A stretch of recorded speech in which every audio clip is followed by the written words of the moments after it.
கடந்த சனிக்கிழமையன்று தமிழக சட்டமன்றத்தில் நடைபெற்றதை நாடே பார்த்து கொண்டிருந்தது. ஒரு பக்கம் திமுக சட்டமன்றத்தில் தாக்குதல் நடத்தப்பட்டதாகவும் தாங்களை வெளியேற்றிவிட்டு நம்பிக்கை வாக்கெடுப்பு நடத்தியது செல்லாது என்றும் ரகசிய வாக்கெடுப்பு கோர வேண்டும் என்றும் நீதிமன்றத்தில் வழக்கு தொடர்ந்திருக்கிறது. அந்த வழக்கில் தாங்கள் பல்வேறு கோரிக்கைகளையும் முன்வைத்திருக்கிறார்கள். இவ்வாறு உத்தரவுகள் பெற வேண்டும், அதாவது இதெல்லாம் பரிசீலனைக்கு உட்படுத்த வேண்டும் என்று ஆளுநருடைய செயலர், அதன் பிறகு தலைமைச் செயலாளர், அதன் பிறகு தேர்தல் ஆணையத்தின் உயர் அதிகாரி ஒருவர் மூவரின் தலைமையில் மீண்டும் ஒரு ரகசிய வாக்கெடுப்பு நடத்த வேண்டும். சட்டமன்ற உறுப்பினர்களை அவர்களுடைய தொகுதிக்கு அனுப்பி மக்களுடைய கருத்துக்களை கேட்டு இதனை நடத்த வேண்டும் என்ற ஒரு கோரிக்கையை முன்வைத்து அவர்கள் வழக்கு தொடர்ந்திருக்கிறார்கள். இன்னொரு பக்கம் தாக்குதல் நடத்தப்பட்டதற்காக உண்ணாவிரதம் இன்றைக்கு திமுக தரப்பில் எடுக்கப்பட்டிருக்கிறது. இது மட்டுமல்லாது இன்னொரு வழக்கும் பாமகவுடைய வழக்கறிஞர் அவர் ஒரு சமூக நலன் சார்பில் ஒரு வழக்கையும் தொடுத்திருக்கிறார். இது சம்பந்தமாக தொடர்ந்து அனைத்து ஊடகங்களிலும் இது குறித்த விவாதங்கள் முன்னெடுக்கப்படுகிறது. அன்றைக்கு நடைபெற்றது சரியா? சபாநாயகர் தன்னுடைய அதிகாரத்தை சரியாக பயன்படுத்தினாரா? ஒரு சார்பு நிலை எடுத்தாரா? இப்பொழுது சபாநாயகர் மீதே நம்பிக்கையில்லா தீர்மானம் திமுக கொண்டு வந்திருக்கிறது. சட்ட விதிகள் என்ன சொல்கின்றன? இப்படி பல கேள்விகள் அடுத்தடுத்து நின்று கொண்டிருக்கிறது. இந்த இடத்தில் இவ்வளவையும் வேடிக்கை பார்த்து கொண்டிருக்கக்கூடிய மக்கள் என்ன நினைக்கிறார்கள் என்ற பார்வையிலிருந்து இன்றைக்கு இது குறித்து நம்முடன் விவாதத்தில் பங்கேற்பதற்காக விடுதலை சிறுத்தைகள் கட்சியுடைய துணை பொதுச் செயலாளர் ஆளூர் ஷானவாஸ் நம் அரங்கத்தில் இருக்கிறார். வரவேற்று நிகழ்ச்சியை தொடங்கலாம். வணக்கம். ஒரு பொதுமக்கள் பார்வையில இருந்து சனிக்கிழமை சட்டமன்றத்தில் நடைபெற்றதை நீங்க எப்படி பார்க்கிறீங்க? சட்டமன்றம் ஒரு மக்கள் பிரதிநிதிகள் கூடி மக்கள் பிரச்சனைகளுக்காக விவாதிக்க வேண்டிய ஒரு இடம். மக்களுடைய வரிப்பணத்தால் அந்த அவை கூடுகிறது. அந்த அவையினுடைய ஒவ்வொரு மணித்துளிகளும் முக்கியமானது. மக்களினுடைய வரிப்பணத்தில் இயங்கக்கூடிய நேரம் அவை அது. ஆனால் அன்றைக்கு அங்கே நடந்த விரும்பத்தகாத செயல்கள் மிகப்பெரிய முக சுளிப்பை ஏற்படுத்தி இருக்கிறது. நம்முடைய பிரதிநிதிகள் இப்படி போய் அடித்து கொள்கிறார்களே, அந்த ஒரு மாண்புமிக்க அவை இப்படி கண்ணியமிழந்து காட்சியளிக்கிறது என்றெல்லாம் எல்லோரும் வேதனைப்பட்டோம். மக்களும் மிகுந்த வேதனைப்பட்டார்கள். ஆனால் இதற்கெல்லாம் அடிப்படை எது என்பதை நாம் பார்க்க வேண்டும். எல்லோருக்கும் பொதுவானவராக இருக்க வேண்டிய சபாநாயகர், எல்லா கட்சிகளையும் சமமாக பாவிக்க வேண்டிய ஒரு மிக பெரிய பொறுப்பில் இருக்கக்கூடியவர், தன்னை வெளிப்படையாக ஒரு சார்பு தன்மையோடு அவர் காட்டிக்கொள்வது தான் சிக்கலினுடைய அடிநாதம். அதனால்தான் எதிர்க்கட்சிகள் இன்னொரு எல்லைக்கு செல்ல வேண்டிய ஒரு நெருக்கடி ஏற்படுகிறது. திமுக நடந்து கொண்ட விதத்தில் மாற்று கருத்து இருக்கிறது, விமர்சனங்கள் இருக்கிறது. ஆனால் அப்படிப்பட்ட சூழலை உருவாக்கியது சபாநாயகருடைய நடவடிக்கைகள் என்பதையும் நாம் மறுத்துவிட முடியாது. சபாநாயகர் எதிர்க்கட்சியினுடைய கோரிக்கைகளுக்கு செவிசாய்த்திருந்தால் இப்படிப்பட்ட நிலை வந்திருக்காது. ஆனால் அப்படிப்பட்ட ஒரு நிலையில் சபாநாயகர் இல்லை என்னும்போது எதிர் விளைவுகளையும் தவிர்க்க முடியாதாகிவிடுகிறது. இன்னும் சற்று நேரத்தில் இன்றைக்கு வழக்கும் நீதிமன்றத்திற்கு வர இருக்கிறது. இது தொடர்பான வழக்கு. ஆளுநர் அவர்கள் சட்டப்பேரவை செயலர் ஜமாலுதீன் அவர்களிடம் அறிக்கை அன்று காலையிலிருந்து மாலை வரை நடந்ததை வீடியோ ஆதாரங்களுடன் அறிக்கை தாக்கல் செய்ய சொன்னார். அந்த அறிக்கையும் தாக்கல் செய்யப்பட்டிருக்கிறது. பொதுமக்கள் பார்வையிலிருந்து வைக்கக்கூடிய கருத்தாக இருக்கட்டும், திமுக சொல்லக்கூடிய தரப்பு வாதமாக இருக்கட்டும், அதிமுக தரப்பில் சபாநாயகர் தாங்கள் அவருடைய எல்லைக்குட்பட்டு அவருடைய அதிகாரத்துக்குட்பட்டு என்ன செய்ய வேண்டுமோ அதை செய்தார் என்ற அடிப்படையில் தான் அவர்கள் இது குறித்து மௌனமாகவே இருக்கிறார்கள். பெரியதாக இது வெளியில் பேசவில்லை. அவ்வளவு பெரிய கலேபரம் நடந்த போதும் அவர்கள் அங்கே மௌனமாகத்தான் இருந்தார்கள். இந்த மூன்று தரப்பையும் இப்பொழுது ஆளுநர் எப்படி கையாள்வார் அப்படிங்கிற ஒரு கேள்வி இருக்கு இல்லையா? இல்லை, பிரச்சனையினுடைய அடிப்படையே சட்டப்பேரவைக்குள் நடந்தது என்ன என்பது குறித்த ஒரு வெளிப்படையான பார்வை இங்கே யாருக்கும் இல்லை என்பதனால்தான். யாருக்கும் இல்லைன்னா அதுக்கு என்ன காரணம்? சட்டப்பேரவையில் என்ன நடக்குங்கிறது நமக்கு தெரியலன்னு அர்த்தம். தெரியாததுக்கு அரசு காரணம். இப்போ அரசு தரக்கூடிய, அரசு சார்பில் ஆளுங்கட்சி தரப்பில் இருந்து எடுக்கப்பட்ட வீடியோக்கள் மட்டும்தான் வெளியிடப்பட்டிருக்கிறது. உண்மையிலேயே என்ன நடந்தது என்பதை நாம் பார்க்கவில்லை, பார்க்க நமக்கு வாய்ப்பே வழங்கப்படவில்லை. இப்போ நாடாளுமன்ற அவையில் என்ன நடக்கிறது என்பதை நாட்டு மக்கள் முழுவதும் கண்ணால் பார்க்கிறோம், அப்படியே நேரடியாக ஒளிபரப்பு செய்யப்படுகிறது. உலகம் முழுவதும் எங்கிருந்தாலும் நாடாளுமன்றத்தில் என்ன நடக்கிறது என்பதை பார்க்க முடிகிறது. யார் பேசுகிறார், யார் எல்லை மீறுகிறார், பிரதமர் எப்படி நடந்து கொள்கிறார், சபாநாயகர் எப்படி நடந்து கொள்கிறார், அனைத்தையும் நாம் பார்க்க முடிகிறது, ஒளிபரப்பு செய்யப்படுகிறது. ஆனால் சட்டப்பேரவை நிகழ்ச்சிகள் அப்படி ஒளிபரப்பு செய்யப்படுவதில்லை. நீண்ட காலமாக அது கேட்கப்பட்டு கொண்டிருக்கிறது. அப்படி ஒளிபரப்பு செய்வதற்கான ஏற்பாட்டை செய்யுங்கள், எல்லா தொலைக்காட்சியும் அதை அனுமதியுங்கள் என்று சொல்லப்படுகிறது. ஆனால் அதை அரசு கேட்க மறுக்கிறது. அதற்கு என்ன காரணம் சொல்கிறார்கள் என்றால், அது மிகப்பெரிய செலவாகும், அரசினுடைய செலவு அதிகமாகும், தேவையற்ற செலவு என்று காரணம் சொல்கிறார்கள். தேவையற்ற செலவு உண்மையிலேயே நிறைய செய்கிறார்கள். ஆனால் இது தேவையான செலவு. ஆனால் அதை செலவை காரணம் காட்டி மறுத்ததும் இந்த அரசு தான். இன்னைக்கு இந்த அரசின் மீது எதிர்க்கட்சிகள் வைக்கக்கூடிய குற்றச்சாட்டு உண்மை என்று எல்லோரும் ஏன் நம்ப வேண்டியிருக்கிறது என்றால், அரசு தான் அதற்கு காரணம். ஏன்னா அரசு வெளிப்படைத்தன்மையாக இல்லை. ஒரு டிரான்ஸ்பரண்டாக அரசு இருந்ததுன்னா இன்னைக்கு இந்த குற்றச்சாட்டே வந்திருக்காது. எதிர்க்கட்சி உள்நோக்கத்தோடு குற்றச்சாட்டு சொன்னால் கூட அது உள்நோக்கத்தினுடன் பார்ப்பட்டது, நாங்கள் அப்படி இல்லை அப்படின்னு அரசு மக்கள்கிட்ட கிளைம் பண்ண முடியும். ஆனால் அப்படி பண்ண முடியாத இடத்துக்கு ஏன் இன்னைக்கு அரசு வந்து தடுமாறி நிற்கிதுன்னா வெளிப்படைத்தன்மை இல்லாததான். அப்போ எல்லா தொலைக்காட்சிகளையும் அனுமதிச்சிருக்கலாம், அல்லது அரசு தொலைக்காட்சியில் அதை வந்து ஒளிபரப்பு பண்ணுவதற்கு ஏற்பாடு செய்திருக்கலாம். ரெண்டுமே இல்லை. ரெண்டுமே இல்லாத இடத்துல அரசு சார்பில் எடுக்கப்படக்கூடிய அந்த ஃபுட்டேஜஸ் மட்டும், அந்த காட்சிகள் மட்டும்தான் வெளியே தரப்பட்டிருக்கிறது, ஊடகங்களில் நம்ம பார்க்குறோம். அதில் திமுகவினர் செய்த விளைவுகள் அதுதான் வந்து காட்சிப்படுத்தப்பட்டிருக்குது, வெளியே காட்டப்படுது. அப்போ இதை பார்க்கக்கூடிய ஒரு பொதுமக்களுக்கு திமுக நடந்து கொண்ட முறை சரியில்லை, சபாநாயகரை எப்படி சட்டையை பிடிச்சி இழுக்கலாம், கையை பிடிச்சி இழுக்கலாம், சபாநாயகர் இருக்கையில் போய் எப்படி அமரலாம் என்கிற கேள்விகள் தான் இப்போ ஒரு 2-3 நாட்களாக பிரதானமாக பொதுமக்கள் மத்தியில் விவாதமாக இருக்குது. ஏன்னா அந்த காட்சி தான் பொதுமக்களுக்கு தரப்பட்டிருக்கிறது. அப்போ அதை பார்க்கிற காட்சியில் இருந்து தான் பொதுமக்கள் தங்களுடைய கருத்துக்களை சொல்லுவாங்க. நாமளும் கூட அப்படி தான் பேச வேண்டியிருக்குது. ஆனால் உண்மையிலே என்ன நடந்ததுங்கிறது யாருக்கும் தெரியாது. உண்மையிலே நடந்ததை நாம் தெரிய வேண்டும் என்றால் உண்மையிலே நடந்தது அப்படியே நமக்கு காட்டப்பட வேண்டும். இப்போ ஆளுநருக்கு முன்னாடி கூட இந்த ஆதாரங்கள் தான் முன்வைக்கப்படும். இவர்கள் தரப்பு ஆதாரங்கள், இவர்கள் வைத்திருக்கிற ஆதாரங்கள் தான் முன்வைக்கப்படும். இப்போ திமுகவை கூட ஆதாரத்தை வாய்மொழியாக தான் சொல்ல முடியுமே தவிர அதை கொண்டு சான்றுகளோடு நிறுவ முடியாது. ஏன்னா அவர்கள்ட்ட காட்சிகள் கிடையாது. இதுதான் பெரிய சிக்கல். இந்த தொடர்ந்து 1 மாத காலமாக இங்கு நடைபெற்ற அனைத்து விஷயங்களும் அரசியல் சார்ந்த நடவடிக்கைகள், அடுத்து சட்டமன்றத்தில் நம்பிக்கை வாக்கெடுப்புக்கு தள்ளப்பட்ட விஷயம், ஓ பன்னீர்செல்வம் அணி என்று ஒன்று உருவானது, ஆளுநருடைய தாமதம்னு பல்வேறு விவாதங்கள் இருந்தது. இறுதியாக எதிர்க்கட்சிகளை எல்லாம் வெளியேற்றிவிட்டு தான் இப்படியான ஒரு வாக்கெடுப்பு நடத்தப்பட்டது என்றாலும் எந்த இடத்திலேயாவது உங்கள் மக்கள் நல கூட்டணி இந்த நேரத்தில் சட்டமன்ற உறுப்பினர்களாக நாம் இல்லையே என்ற உங்களுடைய அரசியல் நிலைப்பாட்டிலிருந்து யோசித்தது உண்டா? கட்டாயமாக ஒவ்வொரு நாளும் அந்த யோசனை வந்து கொண்டு தான் இருக்கிறது. மக்கள் தவறிழைத்து விட்டார்களோ என்கிற ஒரு கேள்விகள் கூட வருகிறது. ஏனென்றால் மக்களுக்கு ஒரு மாற்றை நாம் முன்வைத்திருக்கிறோம். அப்படி ஒரு வாய்ப்பு வழங்காமல் இல்லை. சென்னையில் முதலமைச்சர் ஜெயலலிதாவை எதிர்த்து மிகப்பெரிய ஒரு கல்வியாளர், மக்கள் தவறிழைத்து விட்டார்களா அல்லது மக்களிடம் நம்பிக்கையை நீங்கள் பெறவில்லையா? இரண்டுக்கும் வித்தியாசம் இருக்கு இல்லையா? நம்பிக்கையை பெறுவதற்காகத்தான் நாங்கள் வந்து அந்த ஒரு கோட்பாட்டை முன்வைக்கிறோம். நாங்கள் வைக்காம காலமாக செய்து வந்த அதே தவறை அதிமுகவோட கூட்டணி வைத்து ஒரு கிடைக்கக்கூடிய தொகுதிகளில் வாய்ப்பான தொகுதிகளை பெற்று 2-3 பேராவது சட்டப்பேரவைக்குள் நுழைந்து விடுவோம் என்று கணக்கு போட்டிருந்தால் நுழைந்திருக்கலாம். ஏனென்றால் இதற்கு முன்னால் நுழைந்திருக்கிறோம். விடுதலை சிறுத்தைகள் போயிருக்கிறோம். இடதுசாரிகள் இல்லாத சட்டப்பேரவையே முதல் பேரவை என்று இன்றைக்கு தான் நாம் பார்க்கிறோம். அப்படி என்றால் இவ்வளவு நாளும் திமுகவோடும் அதிமுகவும் கூட்டணி வைத்ததனால் இடதுசாரிகளும் அந்த அவைக்குள் நுழைந்திருக்கிறார்கள். நுழையாத ஒரு அவை கூட இல்லை என்கிற அளவுக்கு அந்த வரலாறு பேசுகிறது. அப்படி என்றால் அந்த வாய்ப்பை மீண்டும் பயன்படுத்தி இருக்க முடியும். அதிமுகவோடு கூட்டணி வைத்து 42 தொகுதிகளை வாங்கி 29 தொகுதிகளை தேமுதிக பெற்றது. எதிர்க்கட்சி தலைவராகவே ஆனது. கூட்டணி வைத்திருந்தால் அதுவும் சாத்தியம். மதிமுக 6-7 உறுப்பினர்களை பெற்றிருக்கிறார்கள். இப்படியெல்லாம் வரலாறுகள் இருந்திருக்கிறது. எல்லா கட்சிகளும், இந்த மக்கள் நல கூட்டணியில் இடம்பெற்ற அத்தனை கட்சிகளும் பெரிய கட்சிகளோடு கூட்டணி வைத்து சட்டப்பேரவைக்குள் நுழைந்திருக்கிறார்கள். ஆனால் அப்படிப்பட்ட வாய்ப்பு இருந்தும் கூட அதை மறுத்துவிட்டு இந்த முறையாவது இப்படிப்பட்ட ஒரு சோதனை முயற்சியில் நாங்கள் இறங்குகிறோம் என்று கட்சிகள் துணிந்து விட்டார்கள். ஆனால் இந்த கட்சிகள் துணிந்து வந்திருக்கிறார்கள், நாம் இவர்களை ஆதரிப்போம் என்கிற நிலைக்கு பெரும்பான்மை மக்கள் வந்திருந்தால் இந்த மாற்றம் வந்திருக்கும். ஆனால் பெரும்பான்மை மக்கள் அப்படி நினைக்கவில்லை. எங்களையும் ஆதரித்திருக்கிறார்கள். இப்போ நான் போட்டியிட்ட தொகுதியில் கூட எனக்கு 20,000க்கும் மேற்பட்ட வாக்குகள் பதிவானது. அந்த வாக்குகள் ஒவ்வொன்றும் மணிமணியான வாக்குகள். அதை நான் குறைத்து மதிப்பிடலை. அப்படி ஆனால் அந்த வாக்குகள் ஒரு ஒரு சிறுபான்மையாக சுருங்கி விட்டது. அதுதான் பிரச்சனை. பெரும்பான்மை வாக்குகள் வந்திருந்தால் இப்படிப்பட்ட ஒரு அலங்கோலமான காட்சிகள் நடைபெற வாய்ப்பே கிடையாது. அதுவும் நாங்கள் முன்வைத்தது கூட்டணி ஆட்சி என்கிற ஒரு முழக்கத்தை முன்வச்சோம்.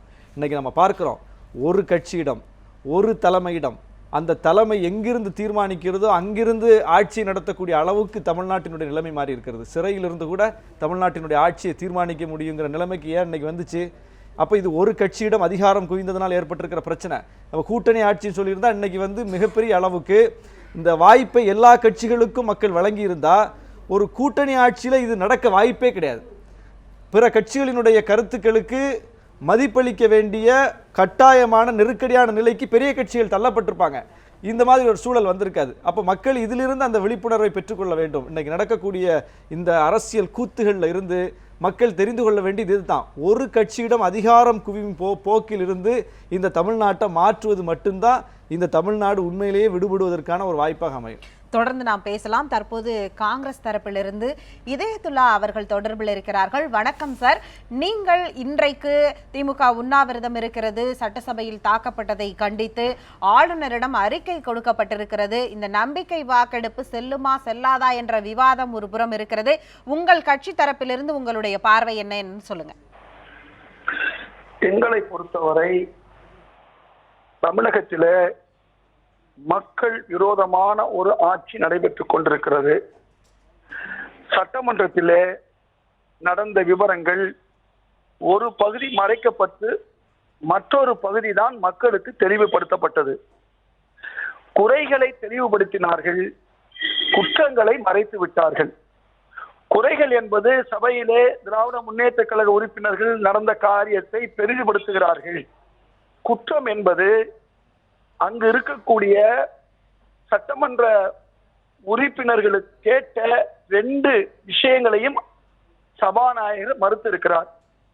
பேரவை சட்ட விதி 72/2 கீழ் ஒன்று அவர் சட்டமன்றத்திலே அந்த வாக்கெடுப்பு நடக்கும்போது குரல் வாக்கு நடத்தலாம் அல்லது கரங்களை உயர்த்த சொல்லி பகுதி வாரியாக நடத்தலாம். இவை ஏற்கனவே உள்ள பிரிவுகள். ஆனால் முன்னுதாரணம் என்பது எப்பொழுது வரும் என்று சொன்னால் ஒரு புதுமையாக சூழ்நிலைக்கு தகுந்தவாறு.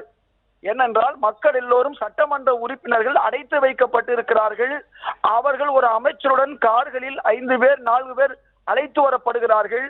ஆக 9 நாட்கள் அடைத்து வைக்கப்பட்டிருக்கிறார் என்று தமிழகத்தில் இருக்கக்கூடிய ஒட்டுமொத்த மக்கள் ஒரு எதிர்ப்பு குரலை கொடுத்தது மட்டுமின்றி அந்தந்த சட்டமன்ற உறுப்பினர்கள் இங்கே வர வேண்டும், எங்களிடம் கேட்க வேண்டும் என்றெல்லாம் கேட்டிருக்கிறார்கள்.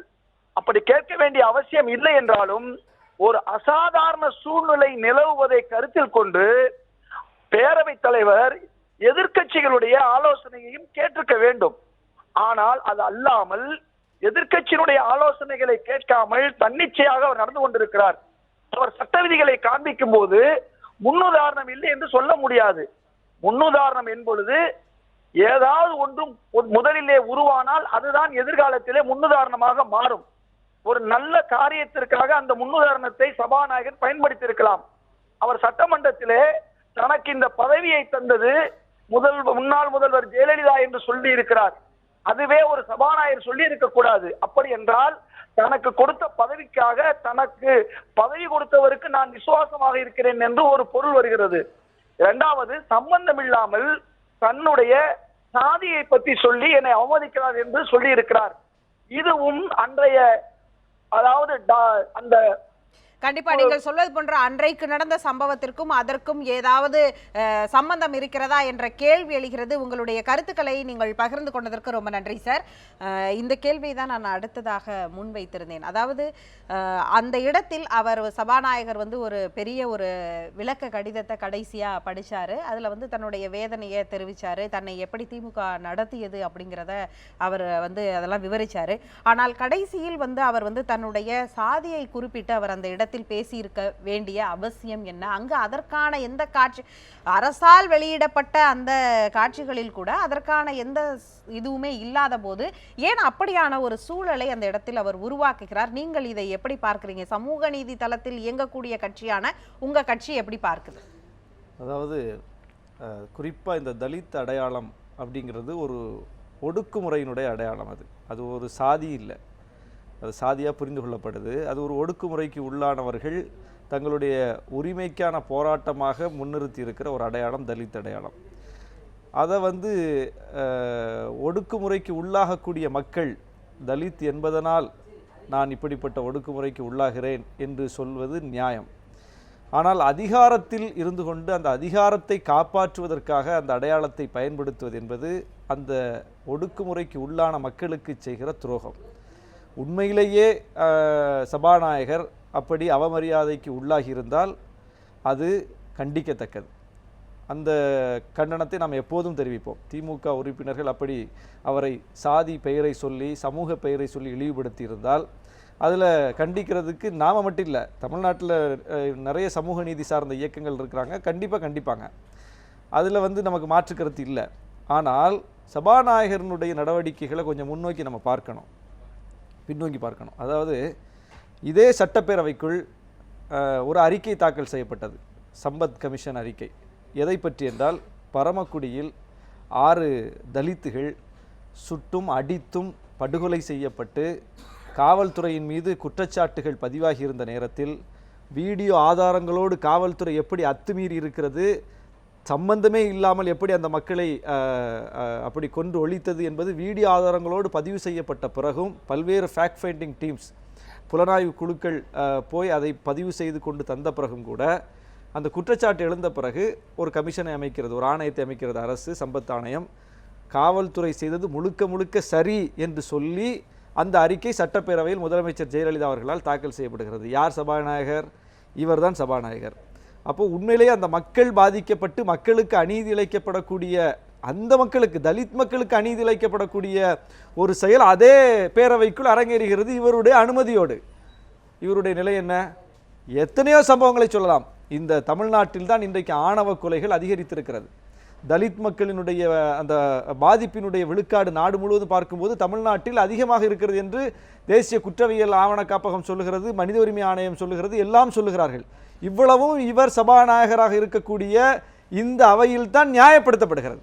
அதனால் அன்றைக்கு அவர் அந்த சாதியை குறிப்பிட்டது என்பது வந்து அந்த சூழலுக்கு அப்பாற்பட்ட விஷயம். அதற்கு எந்த ஒரு முகாந்திரமும் இல்லாமல் தலித் என்பதற்காக பேச வேண்டிய வாய்ப்புகள் அவருக்கு நிறைய தரப்பட்டது. நிறைய காட்சிகள் அந்த மன்றத்திலே அரங்கேறியது. அப்போதெல்லாம் அமைதியாக இருந்தவர் இன்றைக்கு அந்த அடையாளத்தை எடுக்கிறார் என்றால் தொடர்ந்து நாம் கேள்விக்குரியது. தொடர்ந்து நாம் பேசலாம். ஒரு சிறிய இடைவேளைக்கு பிறகு தொடர்ந்து நாம் பேசலாம். அதற்கு முன்பாக தற்பொழுது பாஜகவிலிருந்து மாநில செயலாளர் ராஜா அவர்கள் இருக்கிறார்கள். அவருடன் நாம் பேசலாம். வணக்கம் சார். சார், அன்றைக்கு நடந்த அந்த காட்சிகளாக இருக்கட்டும், இன்றைக்கு திமுக உண்ணாவிரதம் இருக்கிறது தாக்குதலை கண்டித்து, மற்றொரு புறம் சபாநாயகர் தன் மீது வந்து பல்வேறு விமர்சனங்களை சாதிய ரீதியாகவும் முன்வைக்கிறார். ஆளுநர் அறிக்கை கொடுக்க கேட்டு உத்தரவிட்டு அறிக்கையும் தாக்கல் செய்யப்பட்டிருக்கிறது. இந்த தொடர் நிகழ்வுகளை நீங்க எப்படி பார்க்கிறீங்க? இதுல முதல்ல திராவிட முன்னேற்ற கழகம் சபாநாயகருடைய மேடைகளை உடைத்து அங்கு அவருடைய இருக்கையில் அமர்ந்ததை அன்றே நான் வன்மையாக கண்டித்திருக்கிறேன். அது தவறான ஒரு செயல்பாடு. அதே போல சபாநாயகர் அவர்கள் ஜாதி ரீதியாக பேசுவது மிகவும் பொறுப்பற்ற பேச்சு.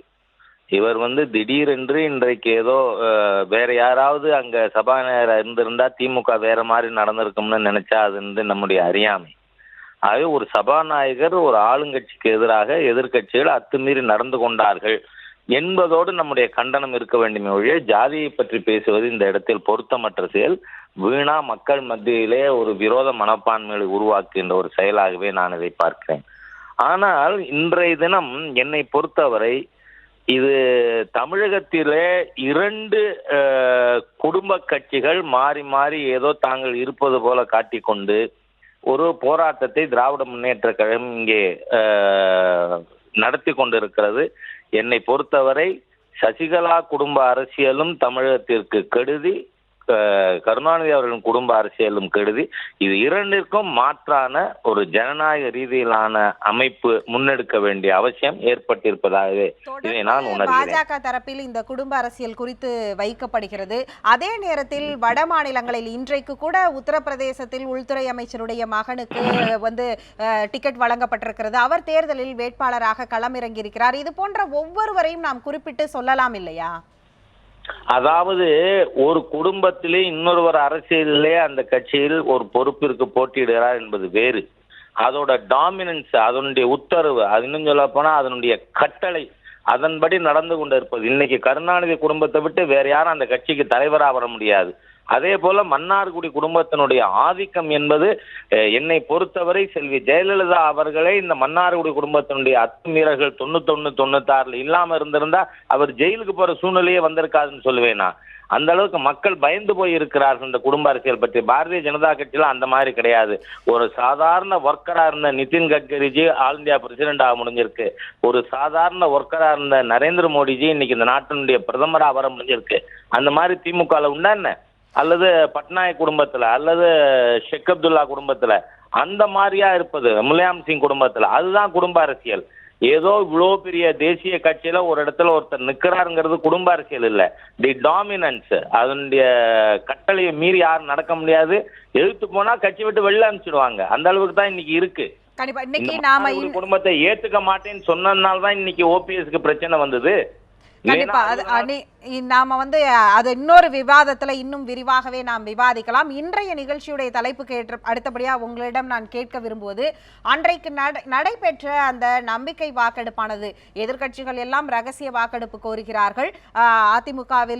அதிமுகவிலிருந்து இப்பொழுது ஓபிஎஸ் அணியாக இருக்கட்டும், அவர்களும் அன்றைக்கு ரகசிய வாக்கெடுப்பு கேட்டார்கள்.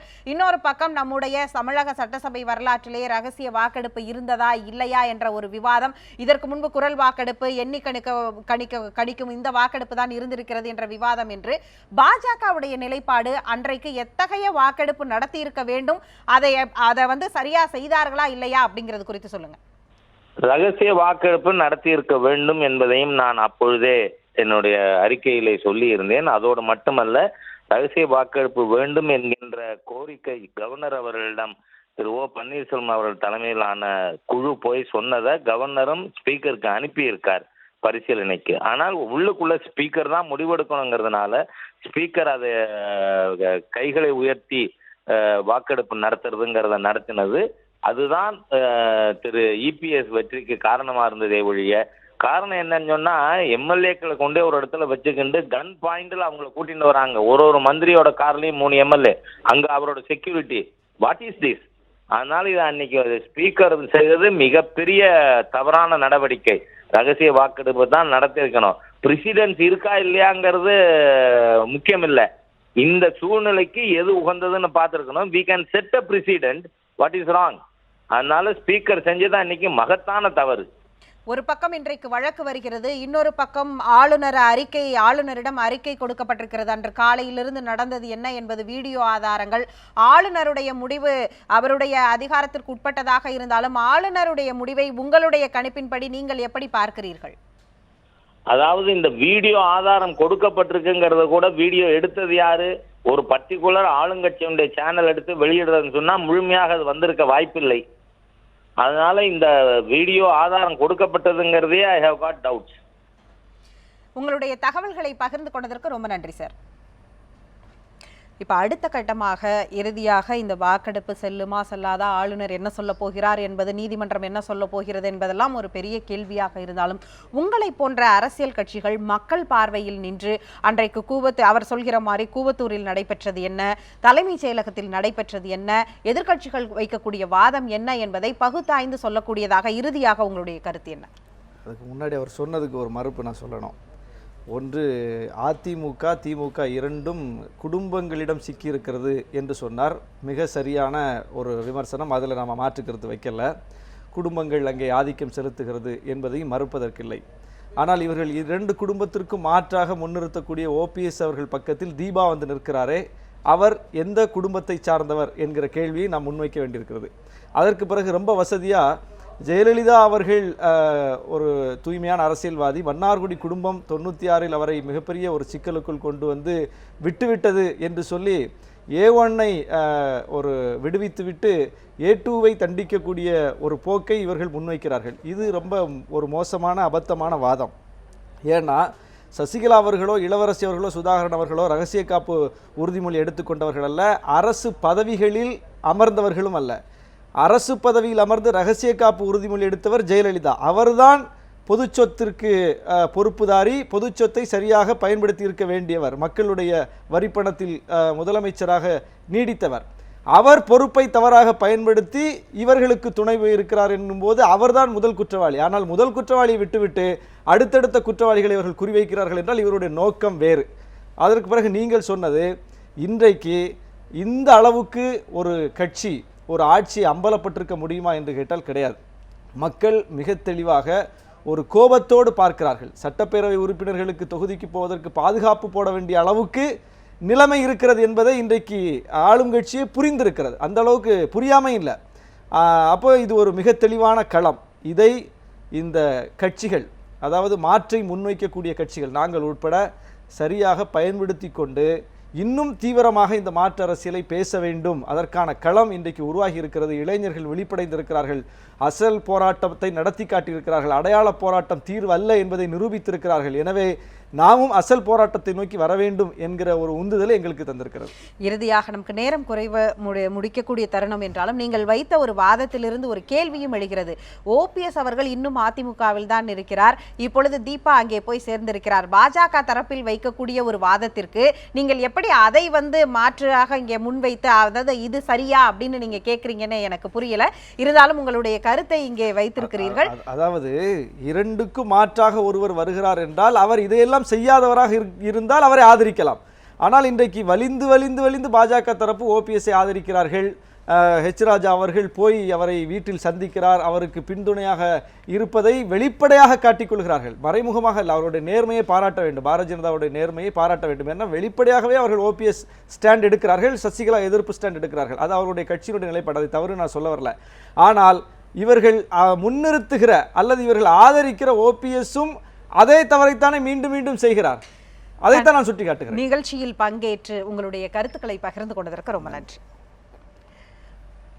மற்றும் ஒரு நிகழ்ச்சியில் சந்திக்கலாம். நன்றி, வணக்கம்.